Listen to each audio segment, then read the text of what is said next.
Okay,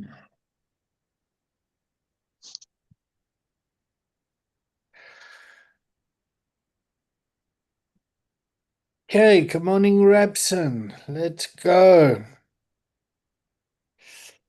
Welcome. Welcome, Rabson. Welcome to your master certification. We'll go for about 45 minutes. Are you okay for this to be recorded? Yes, I'm okay for this to be recorded. Okay. That's fine now with me. And the reason we want to record this is to capture the evidence. And the evidence we're going to capture is your process from when you joined us 2 years ago. Yes. Yeah.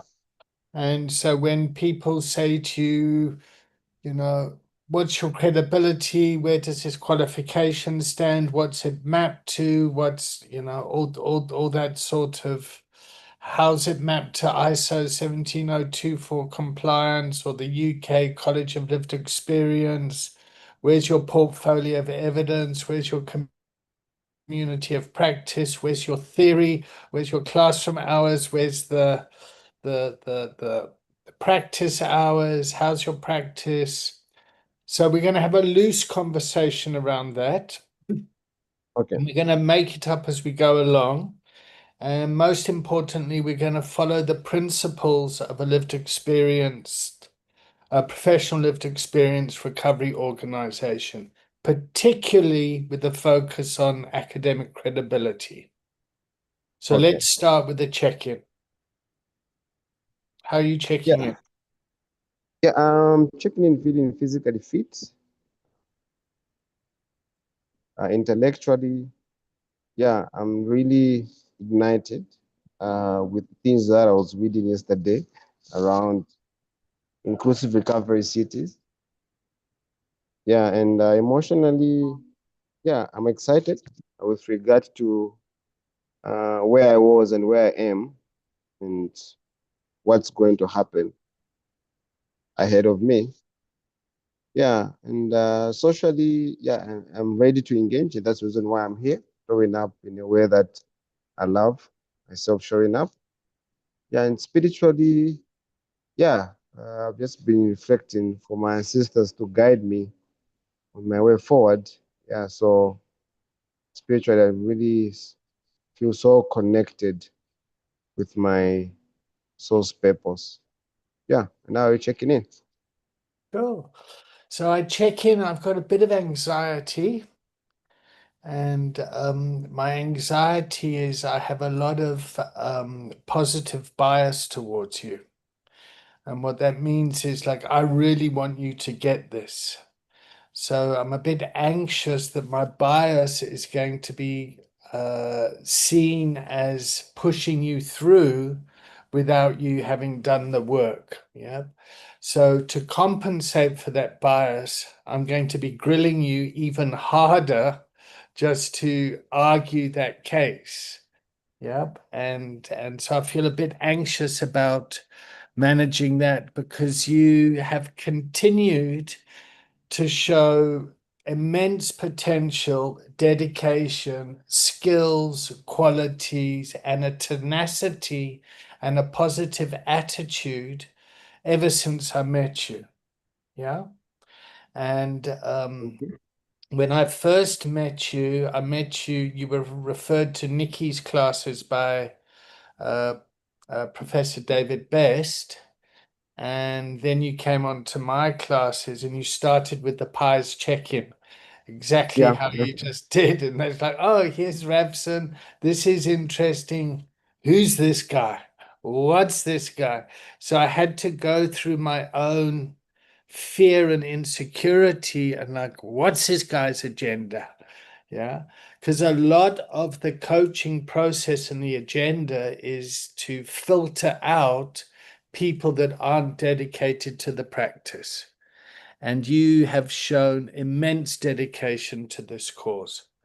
So I'm also very excited about doing this. So I check in anxious and filled with joy and pride.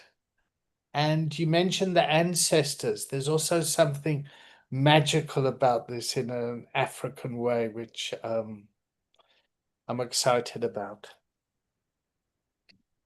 I didn't know that the process of the coaches is of the coaching session is to filter people that are not in this in this field. I didn't know about that. Sorry, say that again.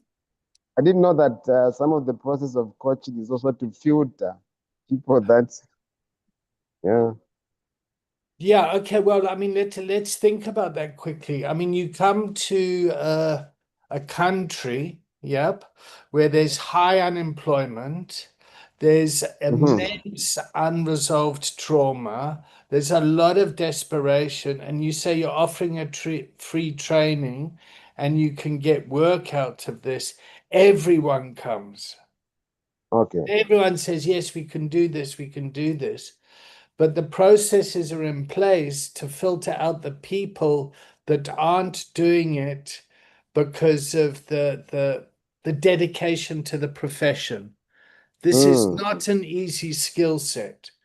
Yeah. okay. And the people that drop off are the kind of go, oh yeah, no, this isn't for me, and da da da da. Yeah. So there's a lot of, I'm going to say sharks, but it's not the right word because desperate people aren't sharks. They're just desperate.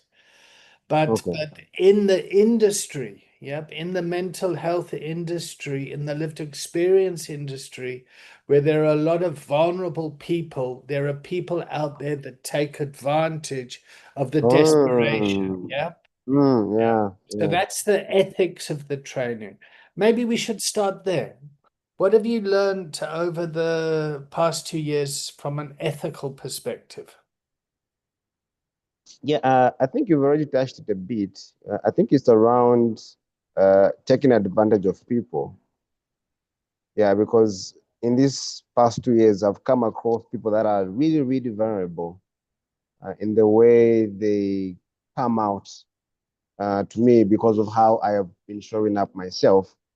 And my major observation is even me, I've also sometimes I look at myself, I'm like, oh wow, back in the days I would have done such kind of a thing, but what has really happened to me that makes me to be so much aware on how to create some safety around the people that I basically interact with, and I've heard it so much in the mouth of the students, how that they've been telling me to say, coach, you're so protective of us. And I've been asking myself, why am I protective, of these ladies? Yeah, and that's one thing that I've seen. With it, it's like it's just like a king who always wants his kingdom to be safe, and and that's one thing that I'm really proud of myself on how that whenever I'm in this space, there's that safety and awareness and compassion that I've come to develop around the people that I basically interact with. And not only that, the other thing is also, how that I've I've been amazed with issues that many people have really entrusted me with, and how that I've been able to hold, the space for people that come to me with a lot of issues, and how that I've also seen myself developing this muscle of confidentiality, you know, yeah. Because back in the days, I would hear something from someone, the later on I'll go and share it either with my wife, But sometimes I've learned how to see myself sitting with those issues and just keep them to myself.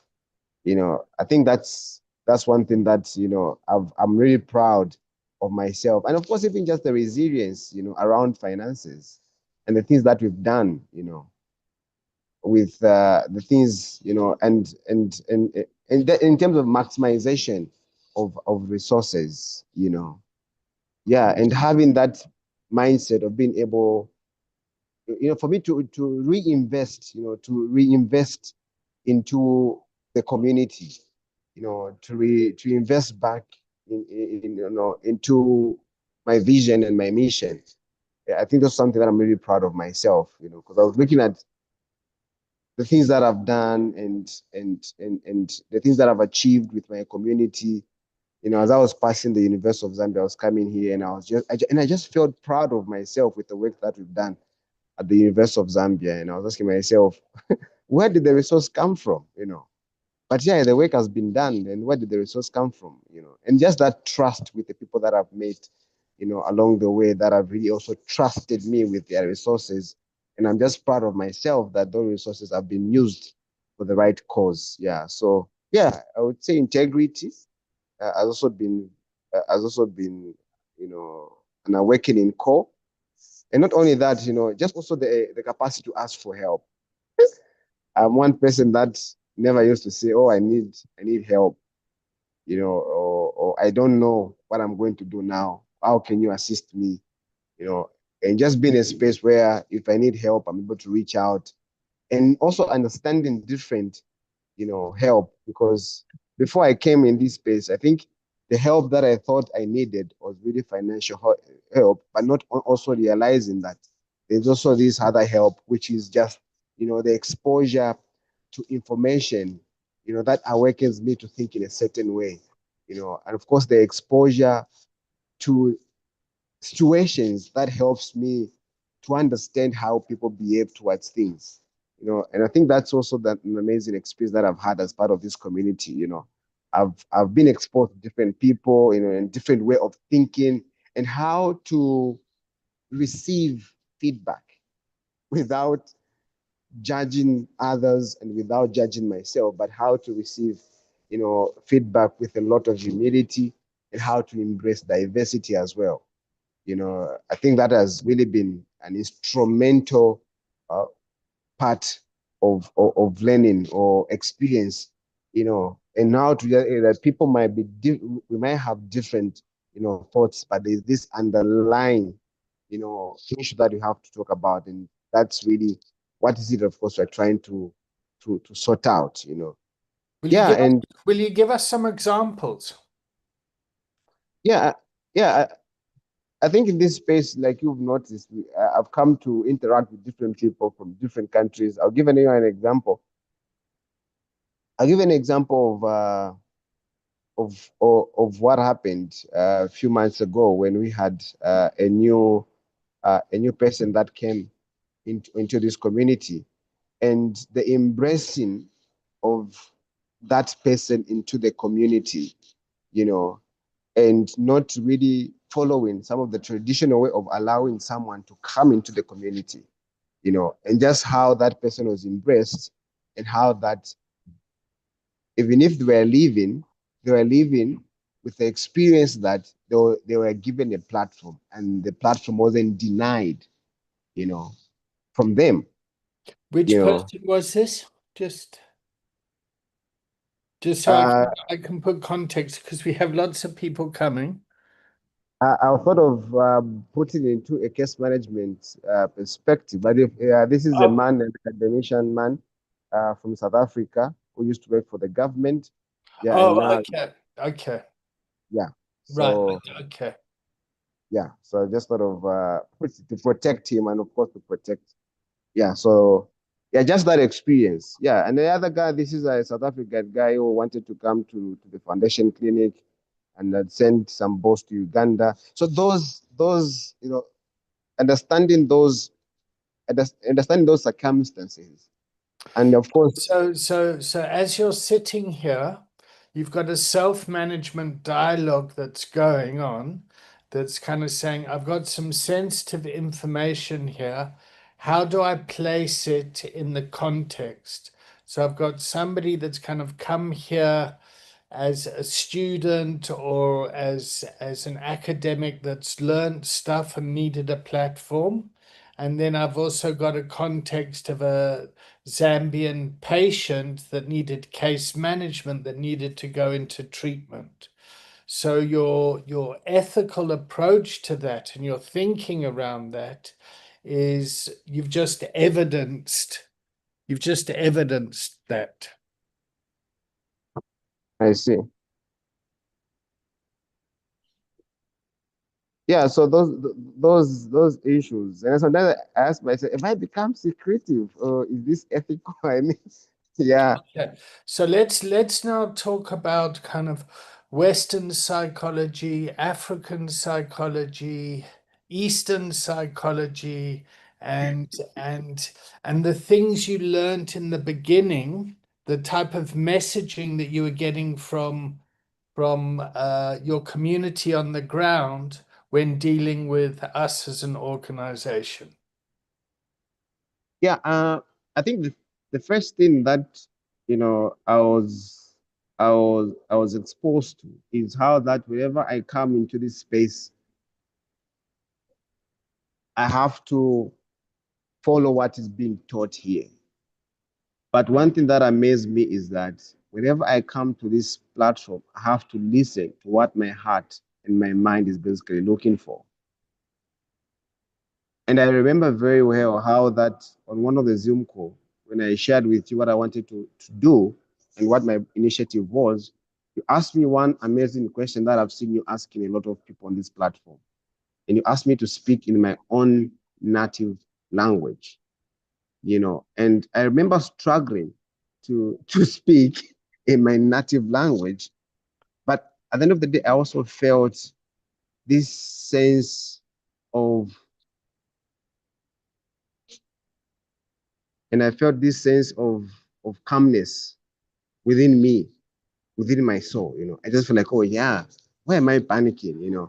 Because my agenda was like to tell you to say I got it, I have it all. You know what I mean? But then see myself struggling to speak my own language, and being given that platform to be myself, it's something that was very much outstanding, you know.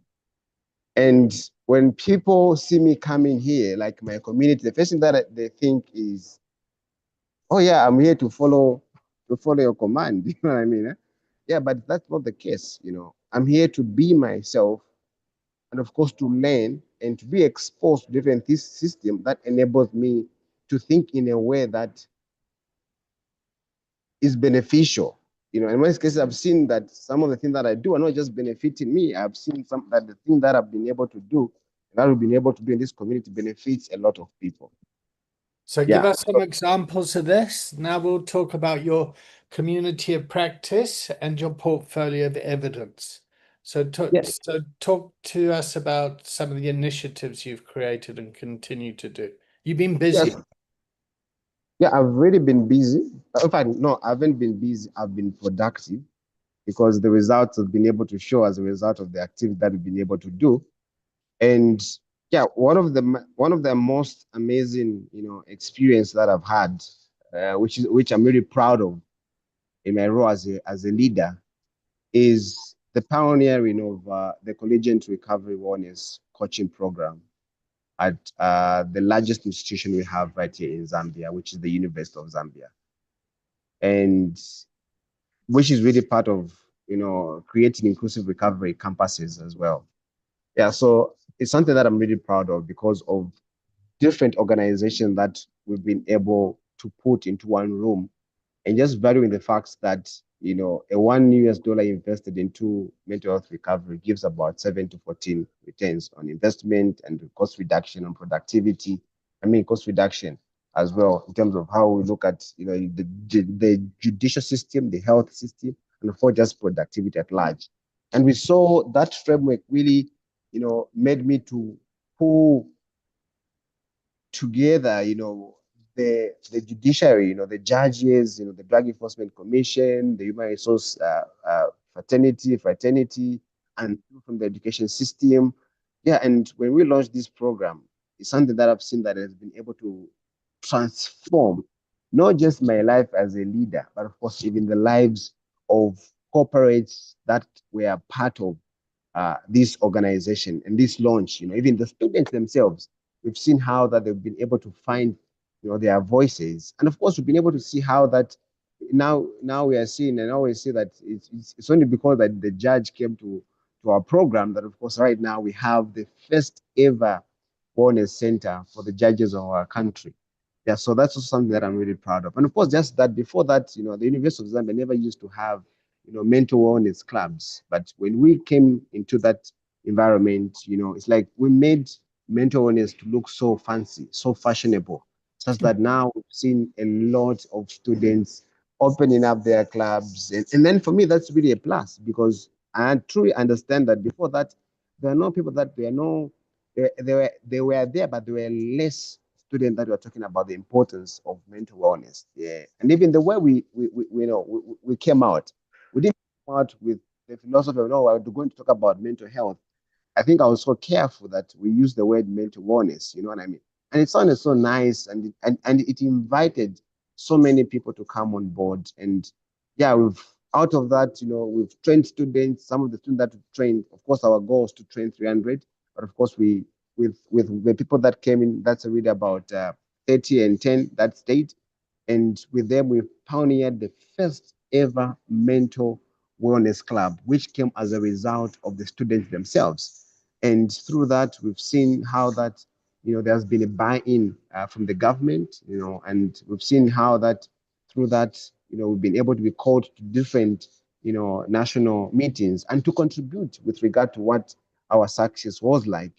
Yeah, and through that, we've also pioneered the boot camps, which was co-created, and that's one thing that I value is the fact that there was that element of co-production with the students, and then we pioneered what we call the Ubuntu Boys and Mains Mental Wellness Bootcamp, which came as a result of the conversation that I had also with the late Guy Duplessis, may his soul rest in peace, but just that conversation also helped us, help me in my role as a leader to see things in a certain way. And when we shared that with the students, like even them, it was something that they were able to see. And yeah, we pioneered the Ubuntu Boys and Mains Mental Wellness Bootcamp, which was structured to bring together, professionals from the mental health space, from entrepreneurship, from education in one room, so that they're able just to dissect certain issues, certain systemic issues that basically affect young people. Yeah, and one thing that was really interesting is how that one student told me, she's a lady. She said, Coach, there's no bird that flies with one wing. So in as much as we pull the agenda of girls and women, it's also very much important at Cardinal that also pull, at the agenda of empowering, boys and men. So that when the bird is flying together, to great heights, there's that alignment and then there's that, unity. And as a community, it's not about who's doing what, but we have to come together and just be able to radiate that essence of, Ubuntu. Yeah, and then these are the things that even on me, that also made the government to identify me as one of the pioneering leader in the mental health space. And then later on, that was this year, they appointed me as a national productivity ambassador. And through that, it's also an opportunity that I don't take so lightly. But of course, I also know that it's as a result of the value that we've been able to add to the social and economical development of our country. Yeah, and that just really makes me proud with regard to the things that I never thought that I would do.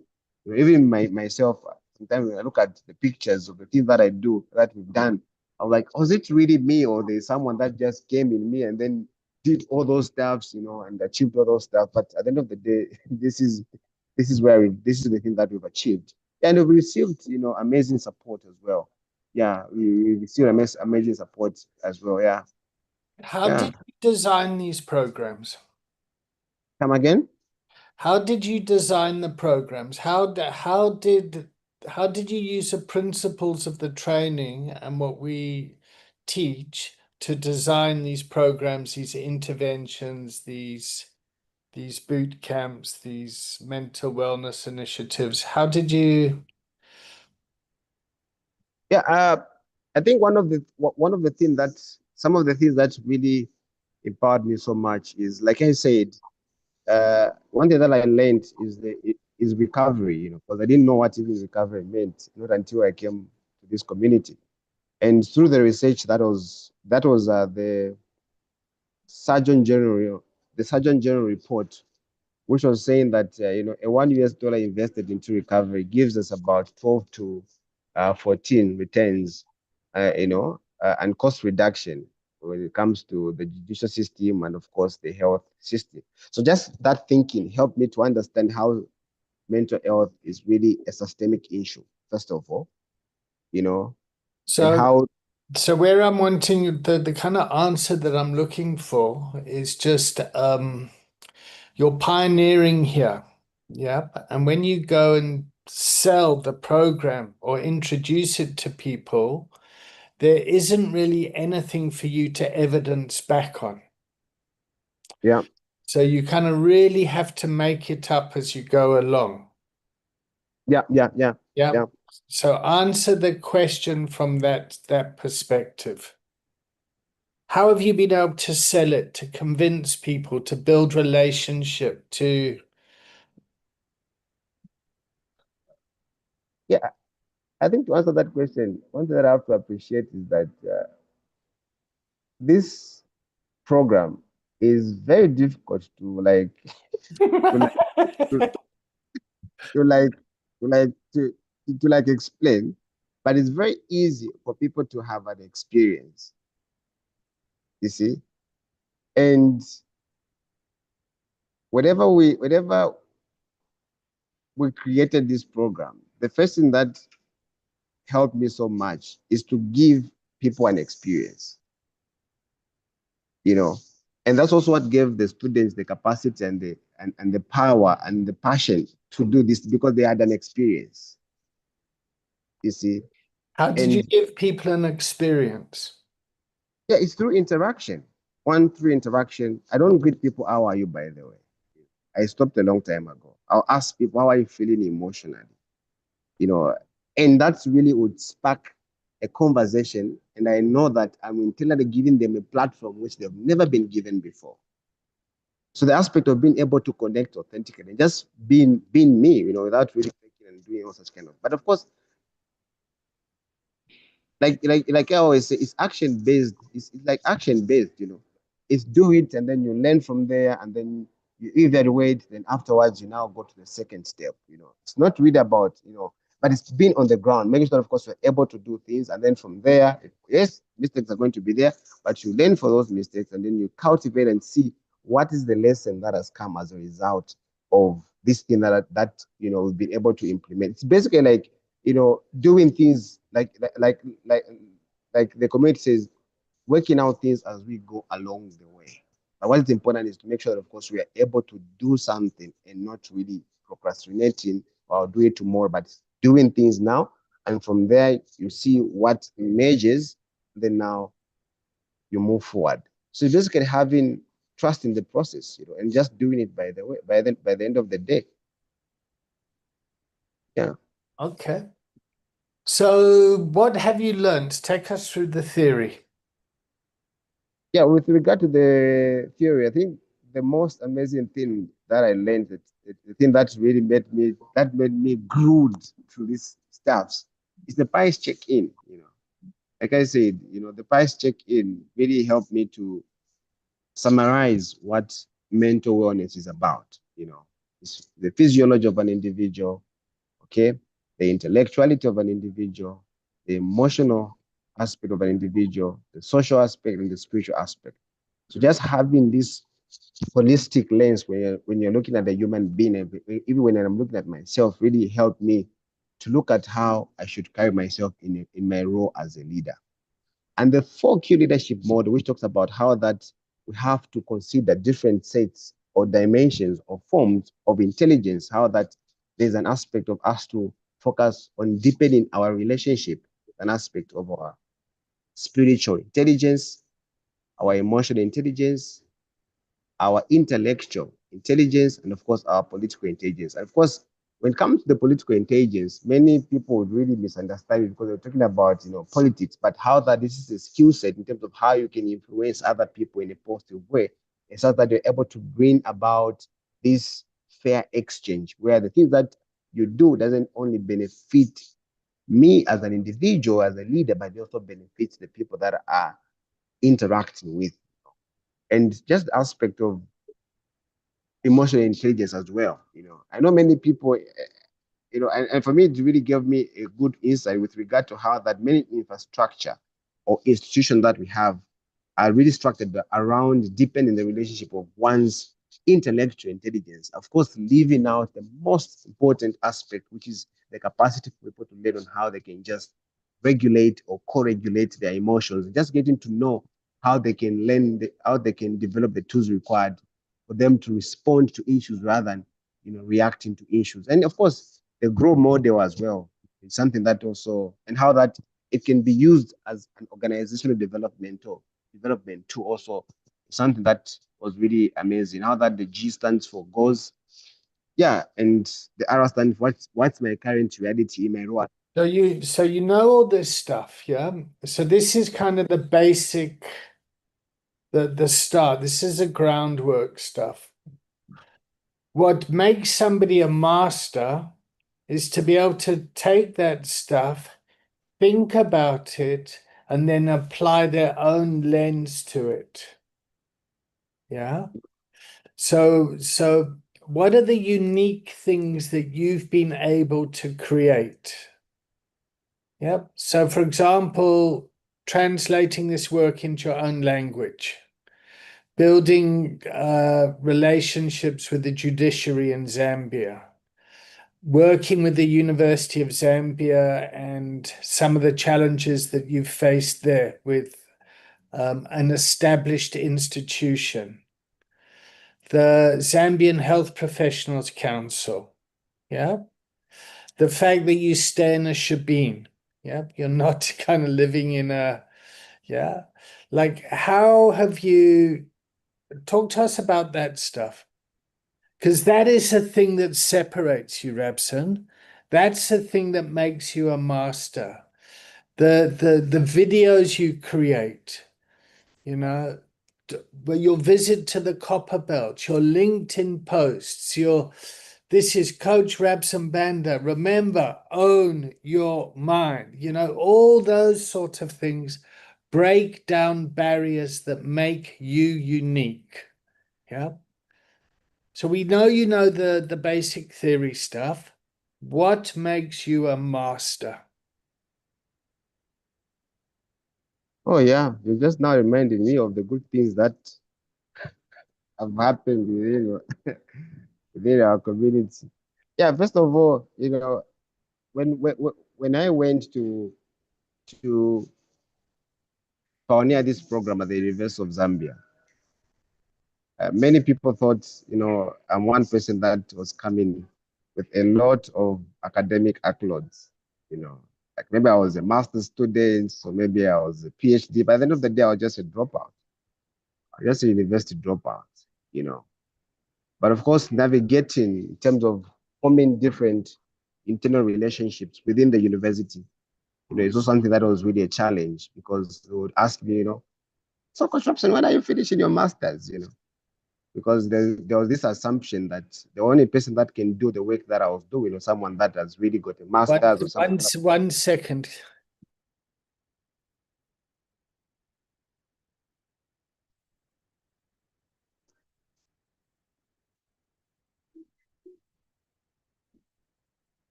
Sorry about that, Rabson.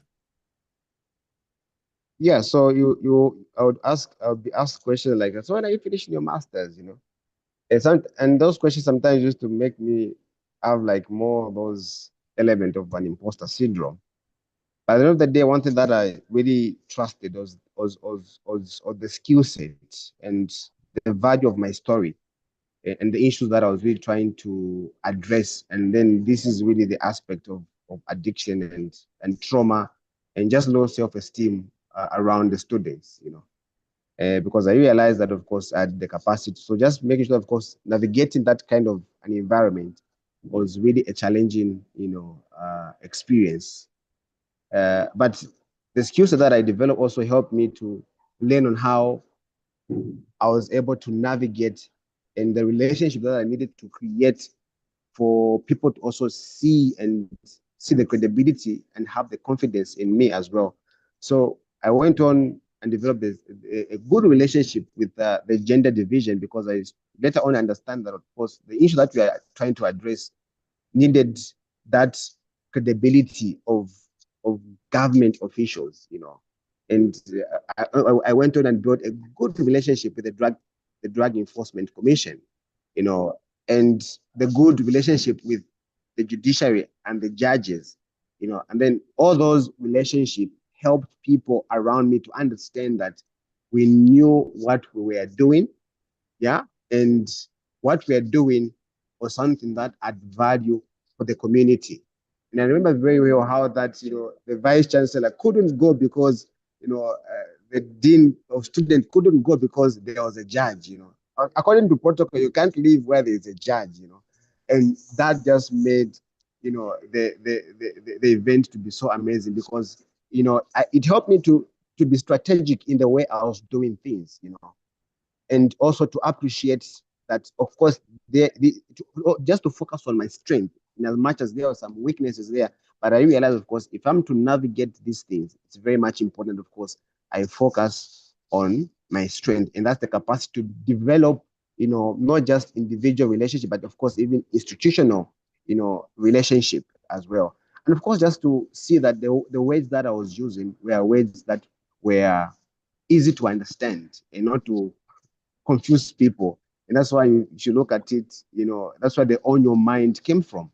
It's really around having something catchy, something that will drive people to be curious around what it is, of course, I meant by on your mind, and just to be me, and I've seen that not only have the government, supported what we've done, but of course they've seen the value of the things that we've done. But it's also just valuing learning starts from this platform, but of course seeing where can they fit within my community, and what is my community basically looking for that they are so much familiar with, which won't sound so foreign, but it will sound relatable to the challenge that they are basically facing. And one thing that gave me the drive to do things, like you said, I don't stay at a poshy place. In our country, they say I come from a humble background.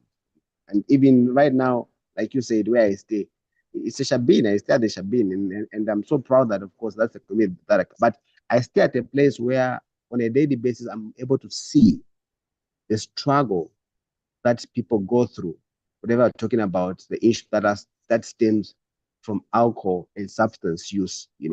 But seeing that on a daily basis, gives me a platform to ask myself, what kind of a future do I want to live for my grandchildren?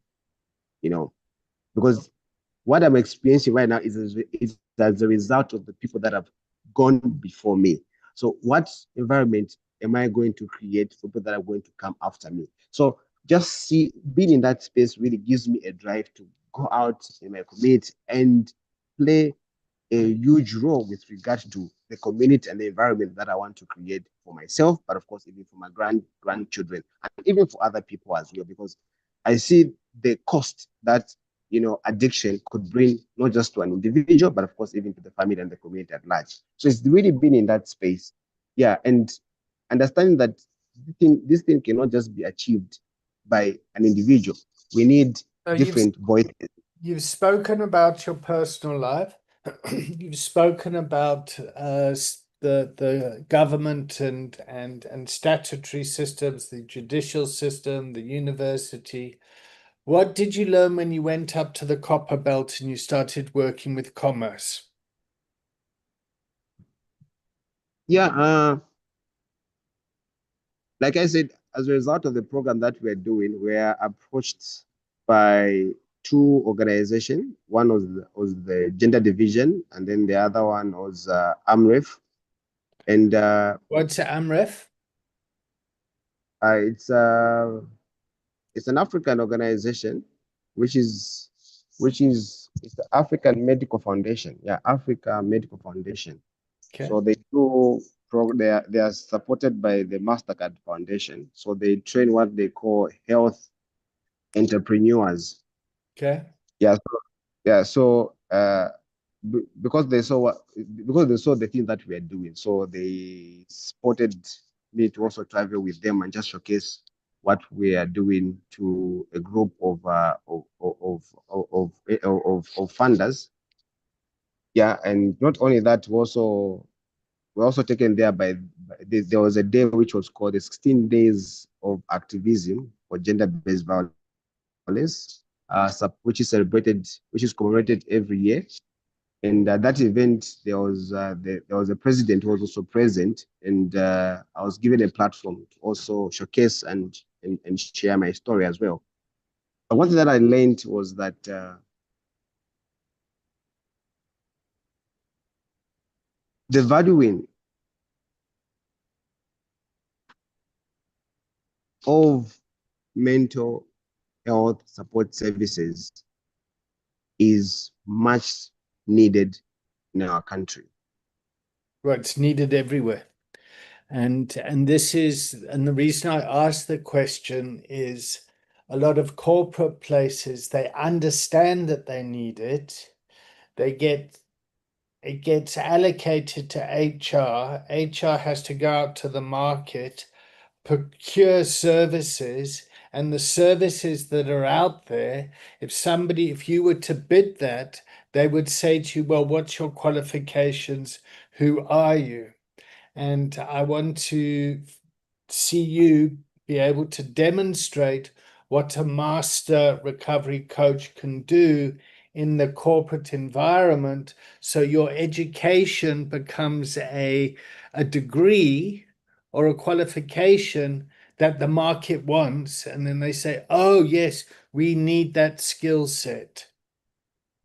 So look at it from that perspective. Answer it from that perspective. I see.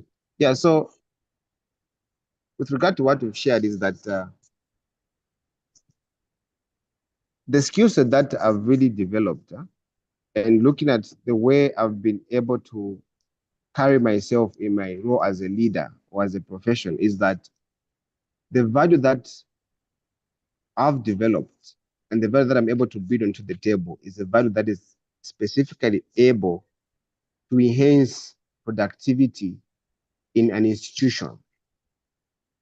Because I've done my work in some of these organizations, and sometimes whenever they see me, they always ask, whenever they see someone talking about mental health, because of the experience that I've given them, they always ask, why are you not the one who's basically presenting on that kind of a platform?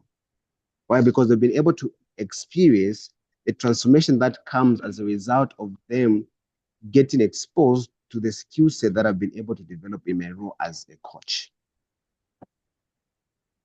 And this is a skill set that I've now been valued such that I've been able to present on national events.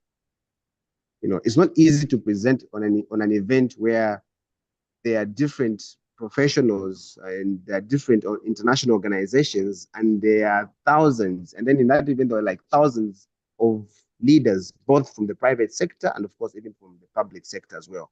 But listening to those insights, you know, is something that is really, really important for me and for organization to basically appreciate because of the value that it brings and the value that it adds to people in an organization and the authenticity that also comes with that as well in terms of enhancing and increasing the levels of productivity in an organization such that at the end of the day we're able to just enhance or have a solid returns on investment. So I want you to now tell us about how you've been, and this is my projection, but how your experience by helping a Western corporate get a gambling license impacted you. Yeah, Are you comfortable to talk about that, by the way?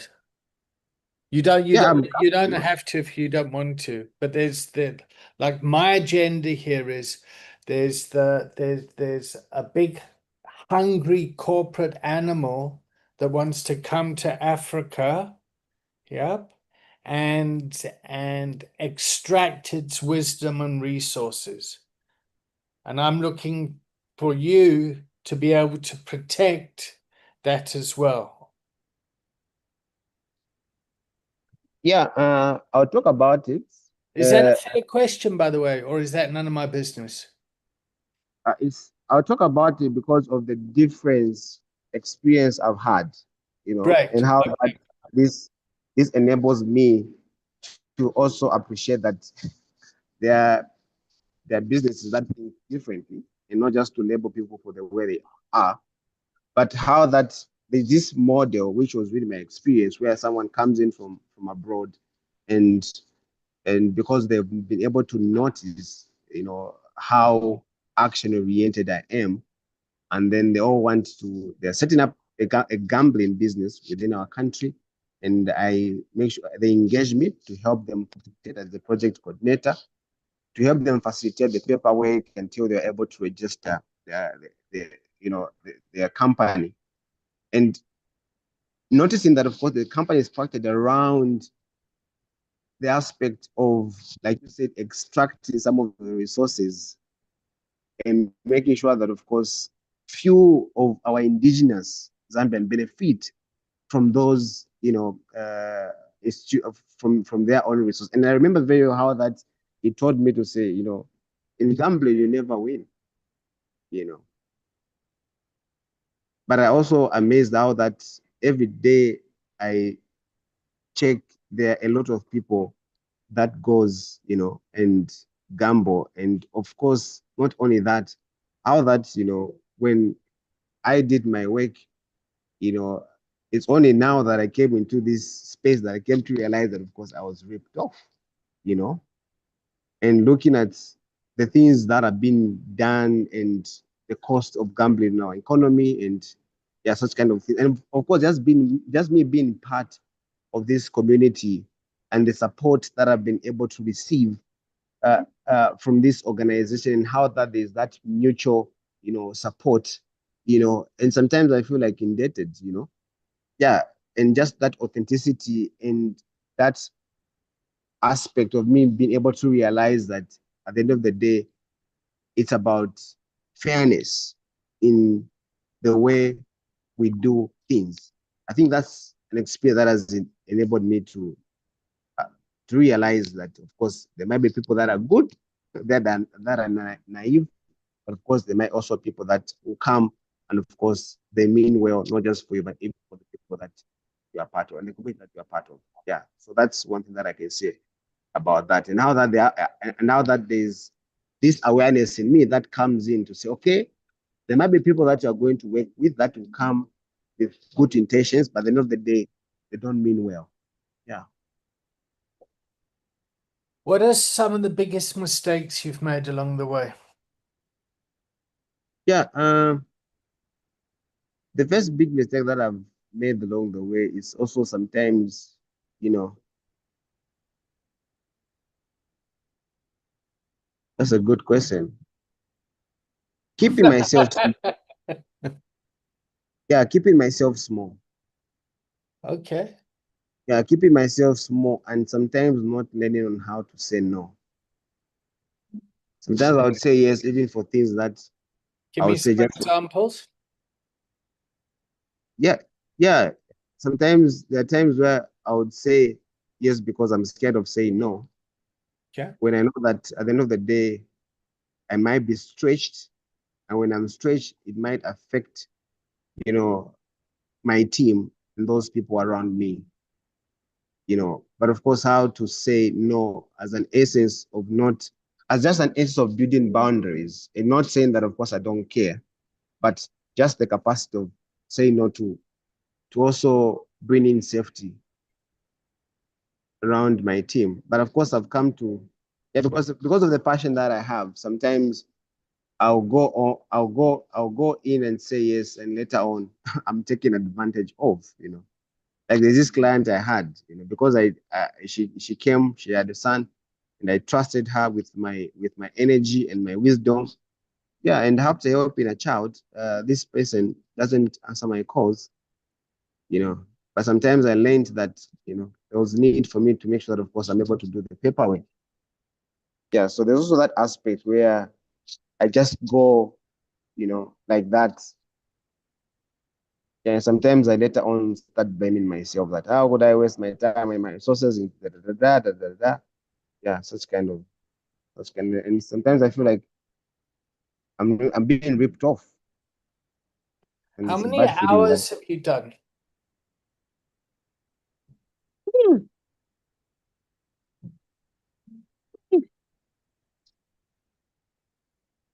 it's a lot. And I haven't count. But of course it's more than 100. No, no, no, no, no. I think it's 1,700 or something you need to do of kind of practical experience. And you've been working at this every day, in fact, almost 7 days a week. Yeah, So, 7 days a week. but we just need to kind of just acknowledge that we've spoken about it. So when did you do the pilgrimage? What did you learn doing the pilgrimage? Yeah, I think the time that I was doing my pilgrimage was the time that we even launched the Collegiate Recovery Warriors coaching program. Yeah, that was the time that we did. That was the time that I was doing my pilgrimage. Yeah. Oh my God. Yeah, I think. Not. I think. One thing that I experienced really was how that I shouldn't keep myself small. That's number one. Because I felt like I was. It was like I felt like I was an ego, busy, playing with chickens, and I said in with a lot of humility. Yeah, but An the eagle pilgrimage playing with made. chickens. I love that metaphor. Yeah, but the pilgrimage made me. It's like it gave me a slap on my face. And I remember the pilgrimage crying. It just like opened up my soul and my heart, and not to be ashamed of the mess that I'd experienced that came as a result of my addiction, and be able to realize that if I don't play my role, no one will. So it just really ignited the fire of leadership in me, you know. Yeah, to go ahead and, like you said, like I said, to go ahead and do service, to the community, to be of service, to the community. So it's more helped me to find my voice, to rebuild my identity, to find my voice, and of course to connect with myself as well, and to see the voice and the value that lies within me as a leader, you know, and of course to accept and realize that yes, challenges are going to be there, but of course at the end of the day, those challenges will be used as fuel for me to move forward and be of service to the community. Yeah, so that is one thing that I realized and learned from my pilgrimage. Yeah, but yeah, it wasn't easy. It was an intense. It was really. I felt a lot of heat. Yeah, those days, a lot of things that were happening in my life, and I had a lot of reasons not to launch the program, not to do what I did, because there was a lot of things that were happening in my family. Yeah, in my family, in my life, on this that were happening. But the pilgrimage, gave me the focus to go ahead. Yeah, yeah, it was like before dawn is very dark. So that it was like in that moment, and definitely it was very, very dark in my life. Yeah, but the pilgrimage came in to just open my eyes and see the light. Yeah. How many and I don't know how to ask it, so I'm just going to say it, but how many suicides have you lived through over these past 2 years? Because I mean, when you mention your family and the darkness and all that sort of stuff, the reason I'm asking the question is the one hand, you're a master, the other hand, you're a person, yeah, and being able to manage the tension between the two. So bringing in your authentic personal experience and putting it in a way of mastery.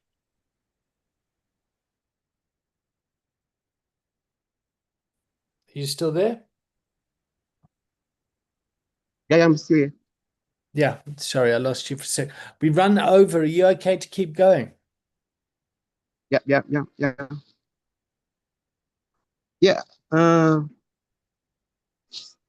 The cases of suicide that has gone through my table in these past 2 years, from my family lens, in these past 2 years, it is one, and from my community, it is more than it is more than it is more than five.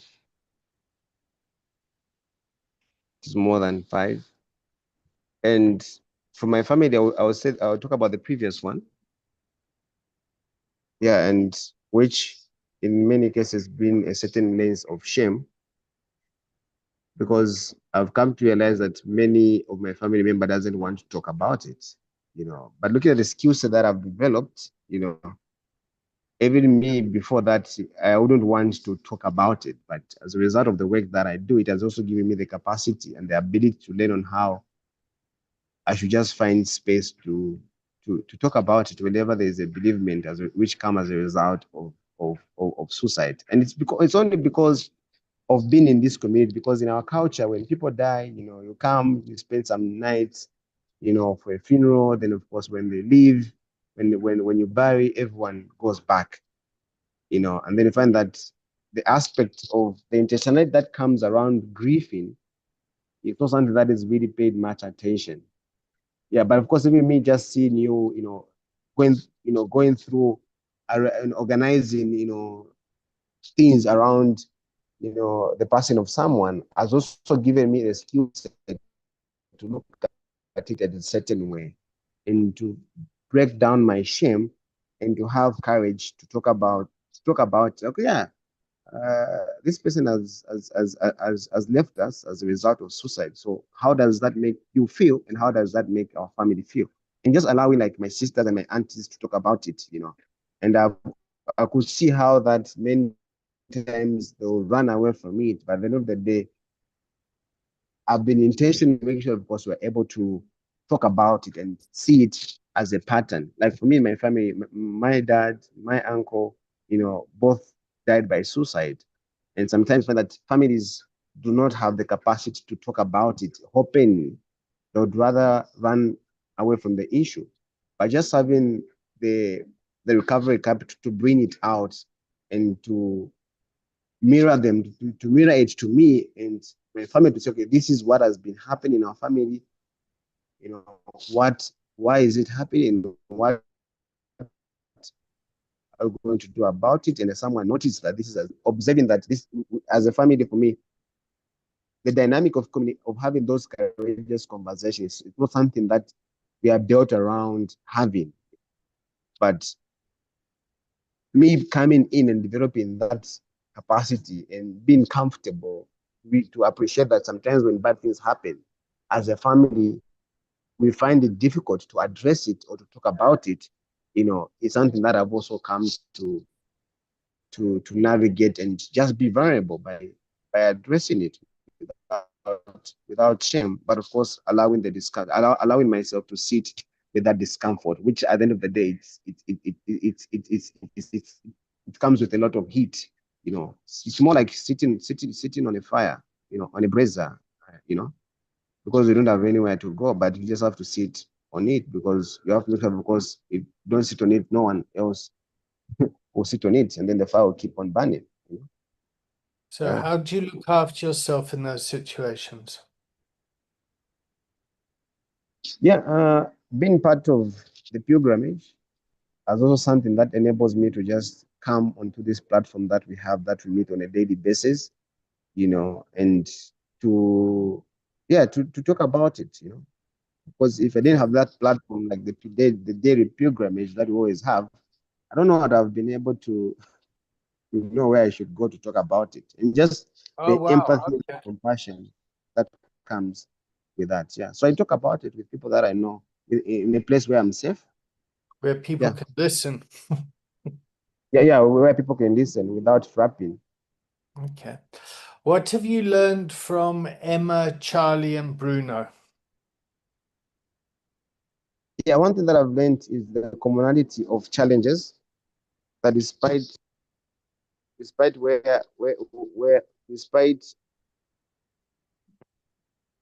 despite different environments, everyone through something, and the challenges that we are facing are all the same. Yeah. And of course, learning that we all go through different things. Like any person has got an issue to address, you know. Yeah, but of course, the urgency that comes in as well when it comes to creating, so being part of the solution in our communities. Yeah, I've seen how Charlie has evolved, and of course, that also gives me confidence to also see that there is a lot that can be done within this space. Seeing Bruno starting a school, almost, not almost, it's definitely nothing, also shows me what's possible when someone has got a vision, when someone has got a mission, when someone has got the willingness and the openness and the honesty to do the work, you know. And yeah, noticing that, of course, you don't have to be clean for you to do something. Yeah, you just have to do it at the end of the day, you know.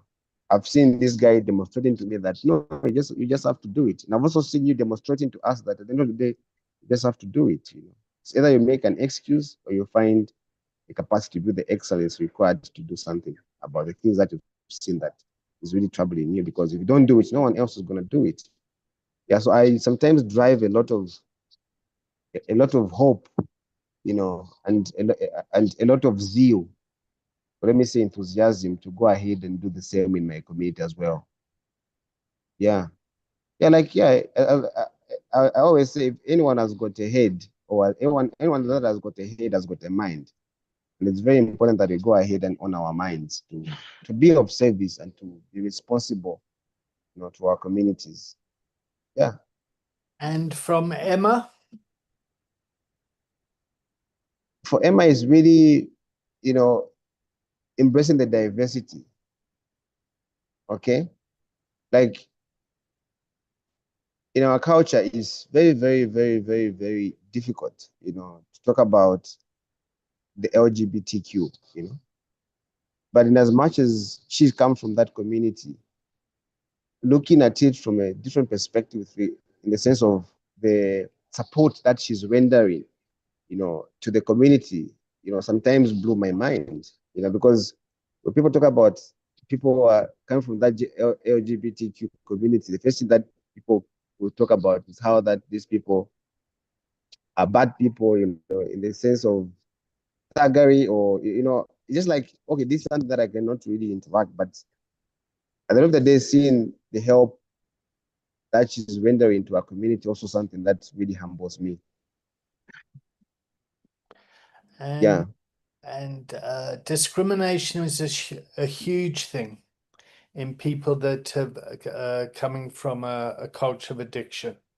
Yep. So sexual orientation, racial orientation, religious orientation. And I know when Charlie came to the community, he hadn't interacted with many people that weren't white male, yeah, or white female. So he was quite kind of right in his thinking in I mean it's basically was that he was racist, yeah. And then by interacting in the community, he's come to see the humanity in all of us. Yep. How's that been for you, being an African man that's been impacted and has the history of colonization and all that stuff? Yeah, coming from Africa, which was colonized, you know, by a lot of foreign countries, and being in this space where sometimes all you're able to see is what they call white, like that whiteboard, Mzungu. like that whiteboard on your back. Yeah. And coming in this space, it's totally different, from what we are taught or from what we read in the book. And sometimes even me, I used to wonder, like, are these guys real? Huh? In terms of the levels of concern and the levels of compassion and the level of love, kind, and yeah, and caring. I was like, are these guys so real? You know what I mean? So I asked myself that kind of a question. Are those But I was triggered the first time that I came to interact with you because it's like you were holding that image of this white guy, and by the way, I was coming from Britain, and it just ripped me off. I was thinking, is it not even the other version of this guy who ripped me off? So sometimes I was a little bit careful with regard to the things that I was sharing, and I didn't want to share my vulnerability with you at all because I was thinking, it might just, take advantage, of me, and I was just used to Nick, yeah, because she had those high boundaries, and yeah, so there was that, I had this wrong image of of a white intelligent man in my life because I was ripped off. Yeah, and yeah, so I had that trauma around it, and it took time for me to just find myself. Okay, let me just be me. Yeah, let me just be me. So yeah, there's also that projection that I had on you, but I have to learn on how to withdraw that projection and just trust the process and trust myself and just be me without all those projection which I had. Yeah, and it's also very hard from my end because every time when people see you interacting with the Muzungus, they always think you are over the suddenly you have money. And I could see my neighbors whenever I'm in class, they always say, it's always in class with the Muzungus. Yeah, and then when I come in this space, I'm seeing a lot of Muzungus crying, and just seeing the humanity around it also humbles me, and also gives me a lot of confidence within myself that not everyone has got this experience. Yeah, just seeing the struggle, that the struggle is real. Anyone has got things that they are working through, because every time people say, you're Muzungu, they always think you're coming back with euros and dollars. And yeah, so also, but also something that I have to be aware of and learn on how to manage that and also sit with that feeling as well. Yeah. Okay. Where to from here, Rabson? Yeah.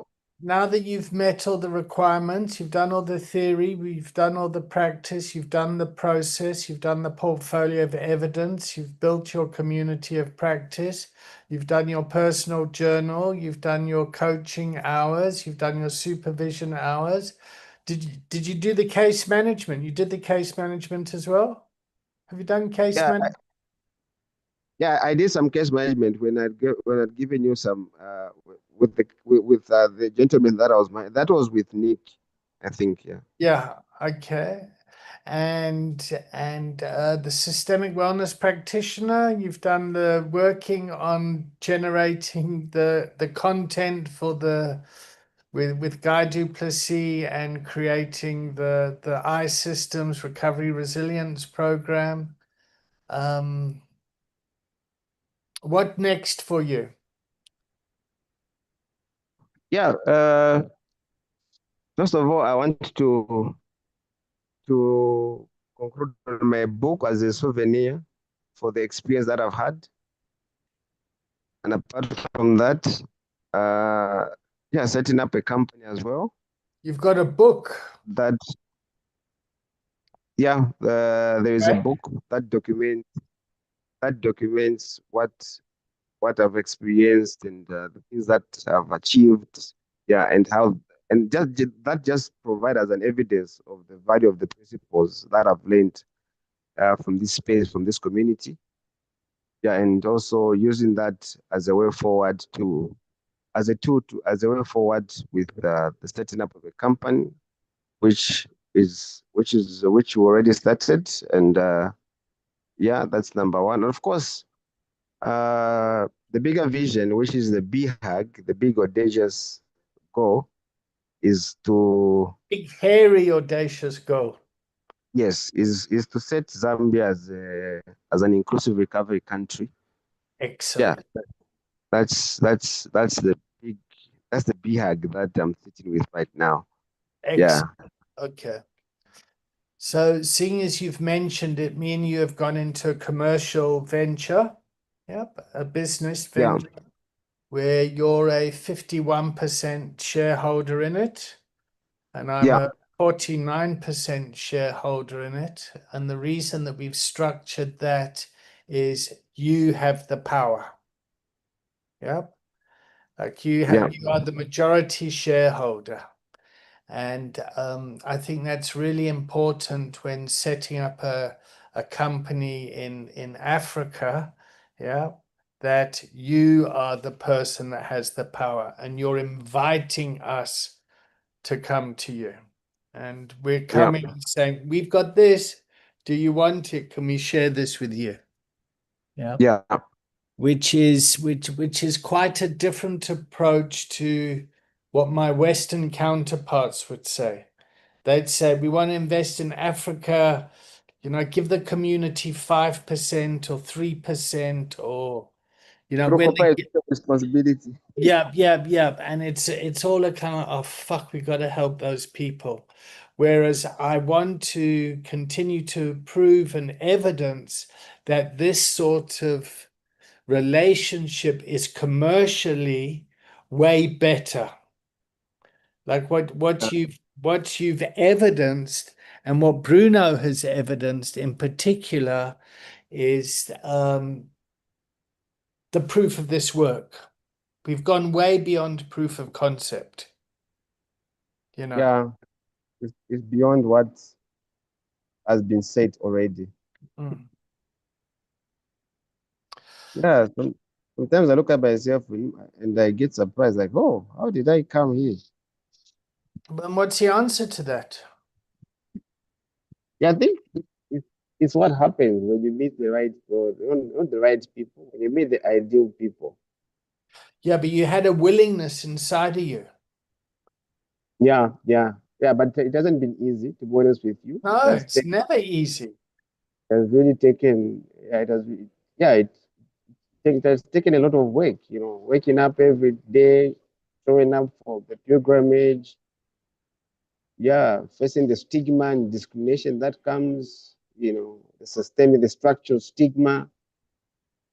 Yeah, but of course, pushing through it or above or below it or through, yeah, it's an experience. It's built up one's capacity and character. That's how I'm feeling right now. Mhm. Yeah, and thank you as well. It's my pleasure. It's not easy. Yeah, thank you for your support. I don't think we would have been where we are today. Sometimes you might be willing, you might be honest, and you might be open-mindedness, but you also need people to trust you as you go through that process. Yeah, you also need that support, and you've demonstrated that support. So, Rabson, from my perspective, you're a master coach. Yeah. Um, I mean, I've done Emma, I've done you now. I need to do Charlie and Bruno, and just so that they've got some evidence, and that I'm going to show that evidence to Paula, to Gwen, to Marilyn, to the Board of Trustees of the UACT Addiction Community Trust in South Africa and the directors at the Ubuntu Academy of Coaching Kick in the UK and just say, guys, this is where we're at. This is what my call is. This is the evidence. Do you support it? Are you happy with it?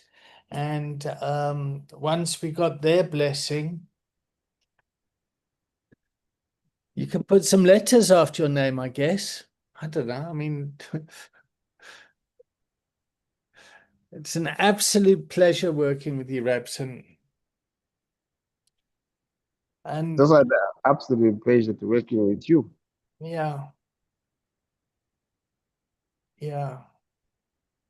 I think the night that really got me Mm.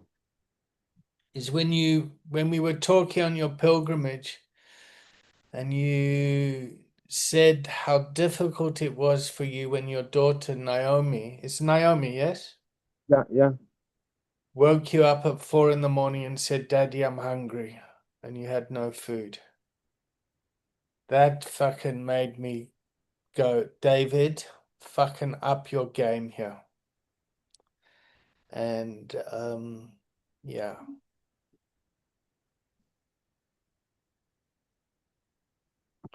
the world is on fire. Mm. Yeah. Love you, Rabson. We'll talk soon. All right. Thank you. Love you too.